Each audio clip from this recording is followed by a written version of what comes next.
Sa biyahe natin sa North Loop, syempre sasagad tayo papuntang Apari, kung saan buong akala namin makakadaan tayo dito at walang no choice kung hindi bumalik sa dating ruta. At syempre yung aberya, nangyayari pa rin talaga sa biyahe. Pero kahit ganun pa man, babawi naman yung lugar ng mga napupuntahan natin dahil sa napakaganda at masasabi mong sulit yung nadadaanan. Yun nga lang, minsan mamalasin ka. Ito yung pagpapatuloy natin sa biyahe natin na North Loop. Gas up muna para tuloy-tuloy. At shoutout sa mga roads natin na nakakilala sa atin sa daan. Buti na lang meron tayong baon na Axor sticker. Hindi na namin nasulit yung Tugigaraw dahil sa sobrang late na kami nakarating dito. Literal na pahinga na lang yung ginawa namin. Pero babalik-balikan naman tong lugar. Lalo na yung pagkain na pansit batil patong. Sobrang ganda ng panahon. Kung akala nga namin sa biyahe, uulanin kami. Stop muna kami dito sa daan mga roads papuntang Apari. Yan.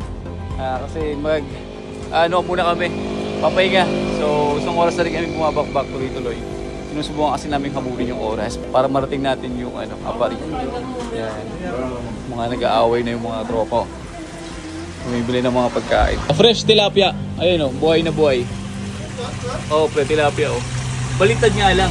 Sa mga nagtatanong kung anong gulong nakakabit kay balot, quick tire syempre yung mga roads. Subok na to sa mga loop na ginagawa natin kahit Philippine loop. So tuloy tayo mga roads. Wala pang isang oras, mararating na natin yung Apari na Arco. Tara. Ramdam na namin yung init ng panahon dito. Pero mas pipiliin namin yung ganitong klaseng klima kaysa umulan. Para sa isang rider, malaking abala yun. Hanggang sa makita na natin yung tuloy na nag-uugnay papuntang Ilocos Norte. Medyo malayo pa to sa Arco. Dito sa may Arco ng Apari na halos umabot din ng 30 minutes para makabalik dun sa tulay na kulay pula. Pagdating nga natin, ang unang napansin natin yung kulay. Hindi na siya kulay pula din. Wala pa ding nakasulat na Apari. Halatang ginagawa pa. Ang sinisimbolo nito mga roads na once na makarating ka dito, umabot ka na sa halos dulo ng norte na madadaanan. Dito rin natin makikita yung tuloy na ginagawa ng ilang taon na. Mula nung sinimulan to, nung nag-Philippine loop tayo, nakadaan kami dito. Yun yung time na maluwag pa sila para sa mga turista. Lunch time nun, walang gumagawa, kaya open siya for public. Pero ngayon, hindi kami sigurado kung makakaulit pa. Malaki kasi matitipid nitong mga roads na kapag galing ka dito sa may Apari, mas mapapabilis yung biyahe natin ito. Sabi ng mga lokal, halos isang oras din yung matitipid kumpara kapag iikot tayo. Pero kung makikita natin mga roads, napakaganda ng tulay na to at napakataas. Magiging malaki yung ambag nito sa mga bumabiyahe. Dahil nandito na tayo, kumain muna kami sa isang kainan, pansit kabagan. Pero tayo gusto nating magkanin, kaya yung tapa yung tinira natin. Pero syempre pag-hati-hatihan namin tong pansit para naman may kumpara natin yung lasa. Talagang may pagkakaiba sila ng pansit batil patong. Naiiba yung sarap. Etong cover pipe ng motor ni Boy 2, tinatali ni Sammy. Nahulog na yung mga tornilyo. Baka mas mahulog to, makadisgrasya pa. Tumuloy ulit kami sa biyahe. Dito kami napahinto. At dahil sila kayang marunong sa amin mag-Ilocano, tinanong niya yung bantay kung pwede kami makidaan. Dahil nga sa malaking matitipid namin sa oras, nagbabaka sakali kami na makatagos sa bagong tuloy na ginagawa. Pero negative, ipinagbawal nila muna. Kaya wala kaming choice kung hindi bumalik sa dati namin dinaanan. Ganun talaga, hindi namin pwedeng ipilit. Siguro mga alas 2 na rin to ng hapon. Bigla naman bumuhos yung ulan, kaya napasuot kami ng kapote. Ito yung sinasabi nating hassle kapag bumabiyahe tayo ng mga ganito. Pero syempre, parte pa rin to ng ride. Kaya hindi pwedeng wala kang bahong kapote sa panahon ngayon. Mas mahirap magkasakit habang bumabiyahe. Hindi mo gugustuhin. Sa kaliwa ay papuntang Santa Ana, sa kanan naman ay papuntang Ilocos. Sa tuwing dumadaan tayo sa tulay na to, once na huminto ka, mararamdaman mo yung galaw. Para siyang alon na sumasayaw kapag may dumadaang malaking sasakyan. Ito na yung aberya sa daan. Si Boy 2 na wala naman ng gasolina. Nasobrahan sa piga dahil sa ganda ng daan. Natulak malala yung mga kasama natin. Hanggang sa makarating kami sa mega station, yun yung mga di natin napapansin mga roads. Iba yung takbuhan dito. Hindi mo mapapansin kagad dahil sa nakatingin ka sa mga tanawin na madadaanan mo. Dito rin natin nakuha yung top speed ni Balot gamit yung R1 na pyesa na nakakabit sa CVT. 121 kph. At syempre, depende yan sa bigat natin. Pero para sa akin, napakabilis nun. Hinahabol natin yung mga kasama. Minsan pa nga, nauuna pa. Hanggang sa mapahinto kami sa spot na to. Napakaganda nitong mga roads. Literal na mapapahinto ka dahil halos parte na to ng seaside. Bundok sa kaliwa, dagat naman sa kanan. Kahit ngayong gaspol, napahinto din. Pagkarating nila, dito yung mga moment ang sarap tumigil. Ine-enjoy yung lugar na nadadaanan. Ang sarap huminga at hindi mo basta-basta makikita. Kaya lang yung iba nating mga kasama, iba yung nakita. May bukas daw sa pantalon. Ganon talaga, minsan nakakaligtaan. Lalo na kapag nagmamadali. Parte din to ng biyahe. Yung tinuturo ni Vine na suspension sa likod, napakaganda ng play mga roads. Ito yung TRC na pang NMAX. Mas gumanda yung comfort nung pinadual suspension natin siya. Ito yung walang baso na hindi mo na kailangan i-adjust. Napakadumi nga lang dahil sa putik na nadadaanan natin at ulan na sumalubong. Subok siya sa mga biyahe mga roads. Itong TRC suspension. Ito rin yung nakakabit sa motor nating si Nano, na Mio at si Dagul na NMAX. Subok na sa mga matitinding biyahe. Ni walang tagas at never bumigay. Pero may plano tayo soon. Napapalitan natin siya ng mas mababa. Ibabagsak natin yung clearance. Yung tipong kala mo na kay engine support ka na +2. suspension daw ang sagot. Dito na una na tayong bumiyahe dahil sa inahabol natin yung sunset sa may Patapat Bridge. So tuwing may bagyo na dumadaan dito sa may Ilocos, isa to sa mga nadadamage mga roads. Nagkakaroon lagi ng landslide kaya nakakatakot dumaan dito kapag malakas yung ulan. Hindi mo alam kung ano yung babagsak sa'yo. Pero ito yung maganda, ginagawa nila ng paraan kaya hanggang ngayon ginagawa pa tong daan. Hanggang sa marating na natin yung Patapat Bridge nang merong liwanag pa. Tsaka sa oras na itong mga roads, alas 6 na rin ng hapon. Pinilit nating makarating dito ng maaga kasi kapag madilim na dito, sinayang natin yung chance na makita yung ganda ng lugar. Marami nagtatanong kung anong klaseng Axor yung helmet na suot natin ngayon. Ito yung bagong labas na Axor Brutail o minsan binabanggit na Axor Brutale. Isa sa pinakabagong helmet ng Axor. Sa buong biyahe natin gamit siya. Lagi natin sinasabi sa mga kasama na ang ganda ng helmet na to. No joke. Meron siya kakaibang comfort once na suot mo siya at pagdating sa design o yung forma ng helmet, plus points pa yung dual spoiler na sinasabi na kauna-unahan sa mundo na meron ganitong design. Pati yung air vent, nararamdaman mo sa loob kaya hindi siya mainit gamitin. May naglalarong hangin sa loob ng helmet mo. Pwede mo naman siyang i-close lalo na kapag umuulan. Pero all in all mga roads, ito na yung pinakapaborito nating helmet ng Axor. Lalo na yung parte na meron siyang pinla na anti-moist na kapag umuulan, hindi tayo nahihirapan. Hindi siya magfafog sa loob dahil installed na siya kasama sa helmet. Bukod pa dun mga roads, Axor lang yung merong 4 na certification: ECE, ISI, DOT at ICC. Talagang international yung safety standard. Yung tipong mas tiwala ka sa suot mong helmet. Tapos napakaangas pa. Etong Patapat Bridge, ito na yung dulo ng kabilang side ng norte na nag-uugnay sa bundok at dagat na ang sarap balik-balikan kapag nauulit yung North Loop. Meron siyang kakaibang vibe na sobrang nakaka-relax. Kaya kapag bumiyahe ka ng ginagawa natin, maglaan kayo sa oras dito mga roads. Sayang naman kung di nyo makikita yung ganda. Katunayan yan, inahabot na kami ng gabi. Sinulit namin. At kinabukasan, gumising kami ng maaga. So mga roads, day 3. Dito tayo ngayon sa tinutuluyan natin.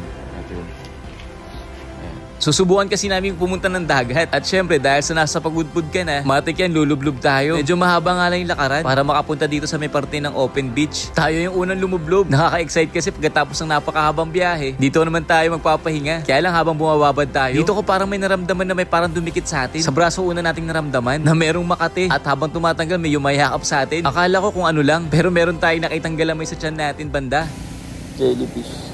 Nagkakaroon na kagad ng pantal. Umuwi kagad tayo sa bayan na tinutuluyan natin. Meron tayong nakitang suka. Dito natin pinahiran. Ito na yung itsura niya kagad. Sobrang kapal ng pantal at napakainit sa balat. Jellyfish tayo mga roads. Wala tayong control sa ganun. Sa atin lang sumakto. Sobra na ata tayo ng paggamit ng Axor. Dahil kung mapapansin natin, X na tong lumabas. Buti sana kung nababawasan yung taba. Bago kami lumabas, inaayos na yung motor ni Miko. Nagkaroon ng problema sa may bushing ng mugs. Dito ginawa ng paraan ni Piwi. Binasag yung bagong bearing. At ito yung magsisilbing bagong bushing para hindi na maingay at umuga. Nag-improvise na lang. Mas okay na to kaysa mag-ingay. Iba talaga kapag may kasama tayong malupit sa motor. Shoutout kay Piwi. Itutuloy namin yung biyahe namin ngayon. Hanggang ngayon sa biyahe namin na to, wala pang bumibigay na puli ng R1. Ang nangyayari, yung mga motor nag-iiba. Mas lalo namin na-enjoy yung takbuhan dahil kapag may rumaratrat sa amin, talagang hinahabol. Nagkakasubukan ng mga motor. Syempre si Balot, hindi yan nagpapaiwan. Minsan pa nga talaga nauuna pa. Kaya dito sa biyahe, nasubukan natin yung potential ng mga motor namin. Once makakarating ka sa pagudpod, doon mo yun mararanasan. Yun lang mga roads, ride safe, keep safe. Yun ang pinaka-importante. At syempre, shoutout sa R1 family. Unti-unti na nabubuo yung pamilya na to. At kung certified Hodophile ka, available yung hoodie na ginagamit natin. Message lang kayo sa page or link naman sa comment section. Pag suot mo to, mahahawa ka sa pagiging taong gala. Alrighty!